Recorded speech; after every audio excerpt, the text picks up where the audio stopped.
All right, so next we have the Comm Squadron, software management augmented with artificial intelligence. Hey, sir. So we tried to make some last-minute edits to our video, and we're unable to upload it. So Jones and I are going to have to act it out.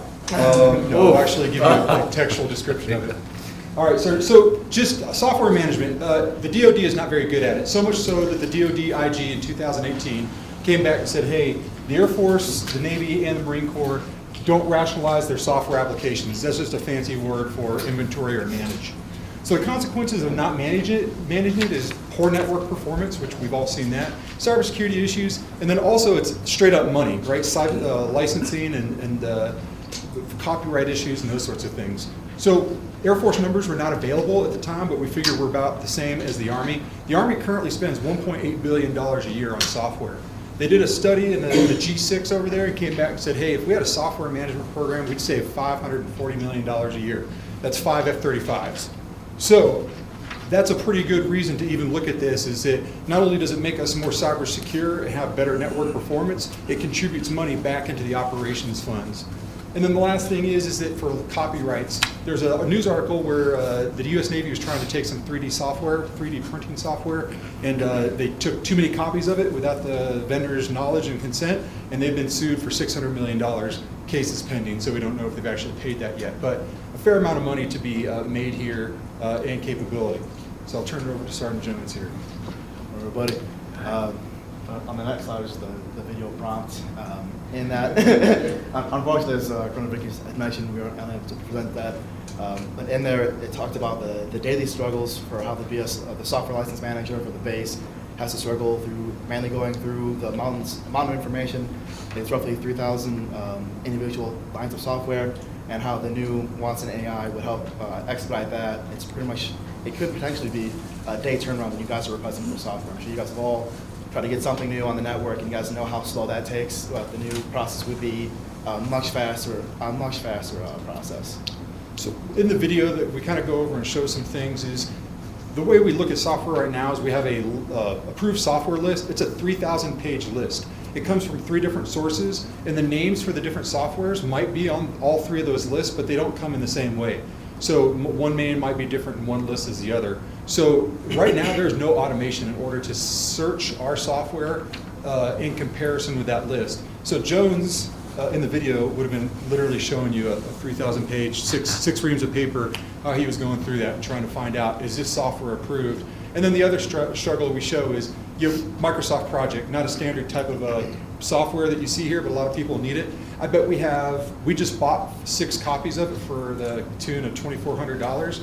I bet you there's 6 copies on base that somebody's not using that has on their desktop right now. So, next slide, please. Oh, I got the slide. Okay. Next slide, all right. Should be good. Oh, perfect.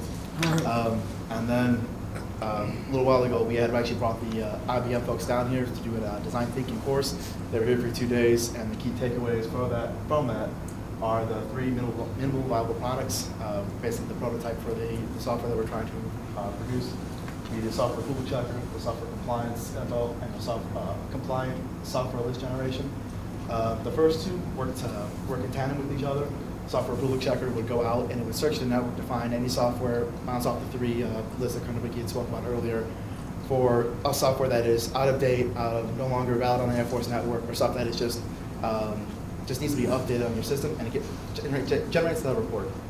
The software compliance info would then automatically go out and update your Java from versions 7 to 8 as needed. So that would not only save you just random remedy tickets, I'm sure you guys have all put in remedy tickets just for simple updates like that. It would be all done automatically, but it also take out software that is known to not be valid on the Air Force network anymore. So those would be done pretty much behind the scenes, which would be very beneficial. And the compliant software list generation would present the list of the admins on base who are taking actions across the network. Not every action is done adversarially. Sometimes it's just lack of knowledge, which will help us basically provide better training opportunities to the base. Also, one of the biggest threats to a network is insider threat. Sometimes it's just simple lack of misinformation, or downloading the wrong software package, the wrong software, and you have a Trojan or a virus on your network that we don't know about because an admin outside of the Comm Squadron put it on there. So that would help us identify who's putting what on the network, providing us more oversight. It's a tiny little tiny implementation, but it would help us out greatly.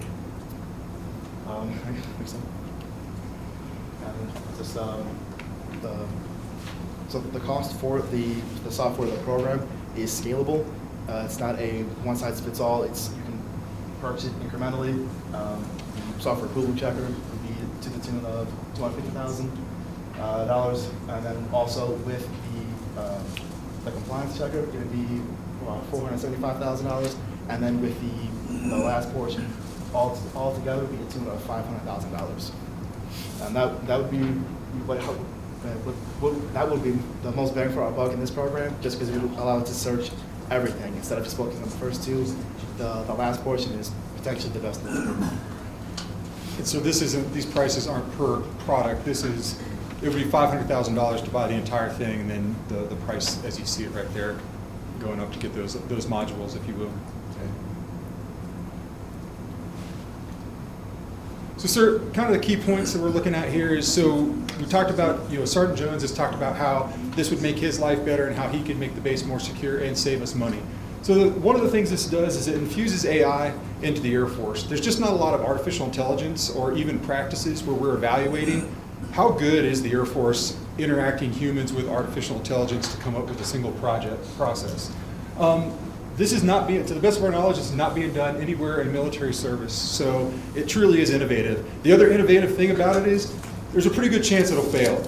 And because it's just not being done anywhere else. So, I mean, I think it's better than 50%. I think it's better than 75%, especially talking to the IBM reps. But it's brand new.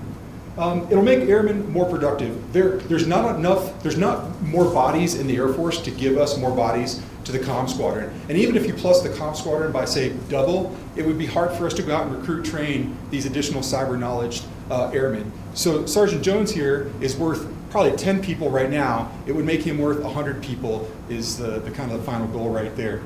You're probably worth 15, Jones.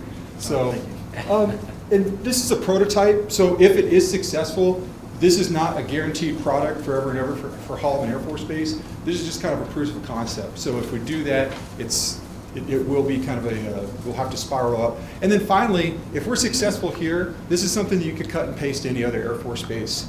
We've talked to SAF CIO, A6, their software manager there. They're interested. We've talked to the Air Force Network Integration Center, and actually we're on one of the telecons right now where they're tackling this software management issue.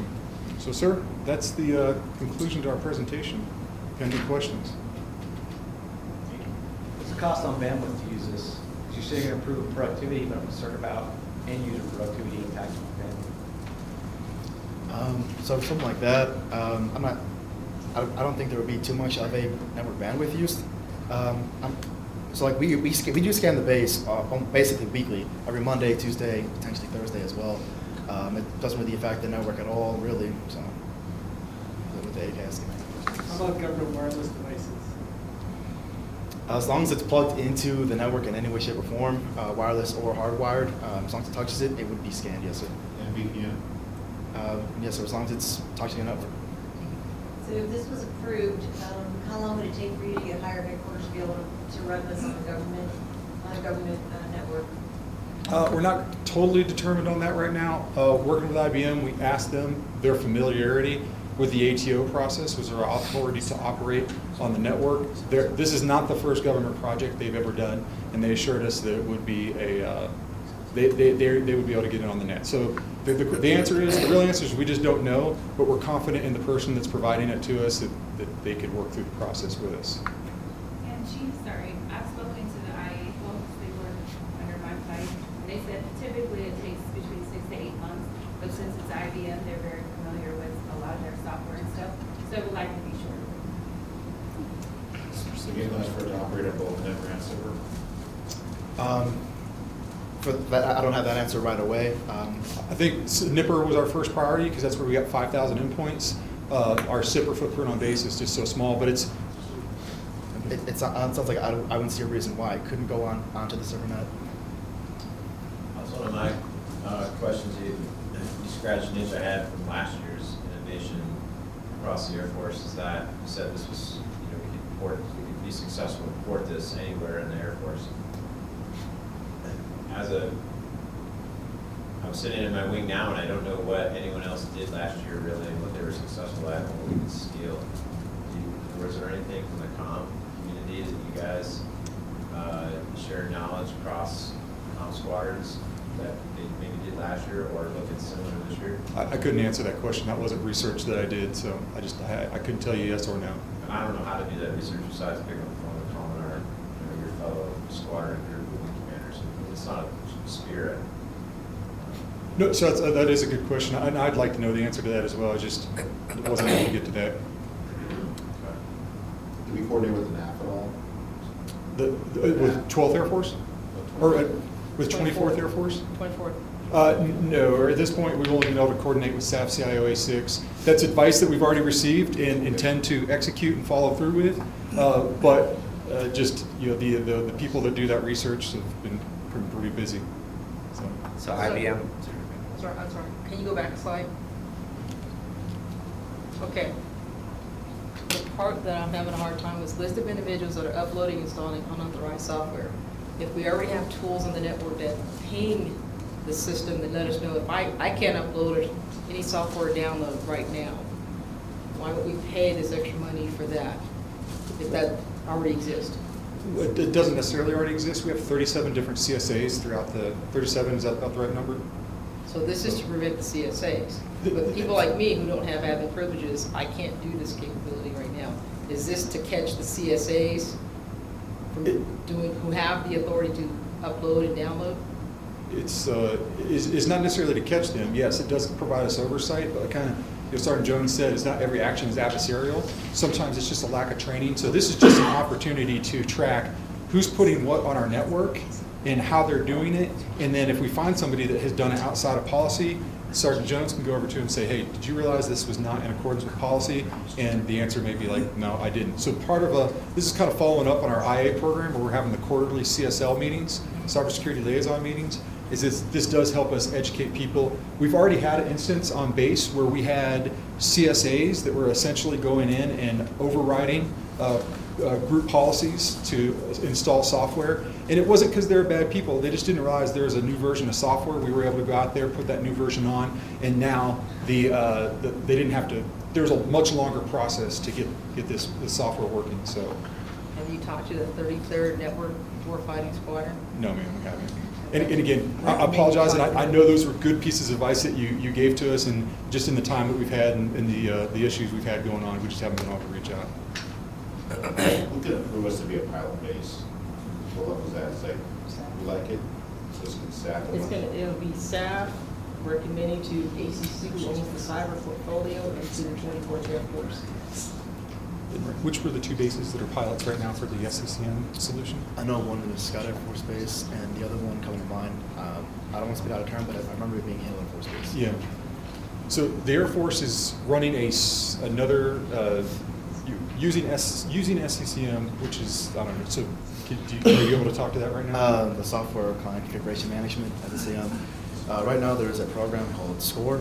It basically takes a couple different reports from a couple different software sites that we use that are already on the network, and it just compiles them together. So instead of a network admin going to multiple different places, which is this one website, which actually anyone on the network can use.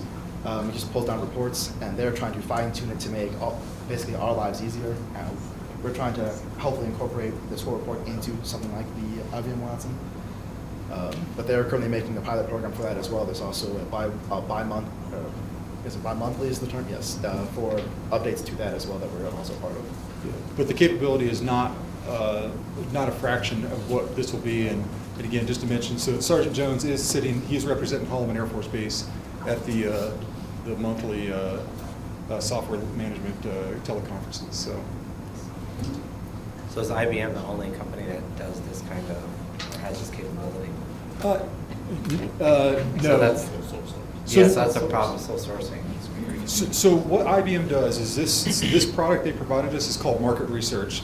So when we talked to them, we had Sergeant Chappell and Sergeant Carey sit in with a teleconference with Mr. Stitley from IBM, and basically he says that they'll do this market research, come to this point right now, and then they'll say, hey, we'll RFP this out. we'll include their market research in the RFP. They're so confident in the solution that they're going to provide that it's the best solution and the best price that they say they win out most of the times. So they've done this before, where they've done this market research, and then they've competed as well for the job. Dr. Jones, great presentation. Thanks for your time today. Thank you, sir. Appreciate you coming to brief the Shark Tank. My pleasure. Thank you. Good job. Thanks, sir.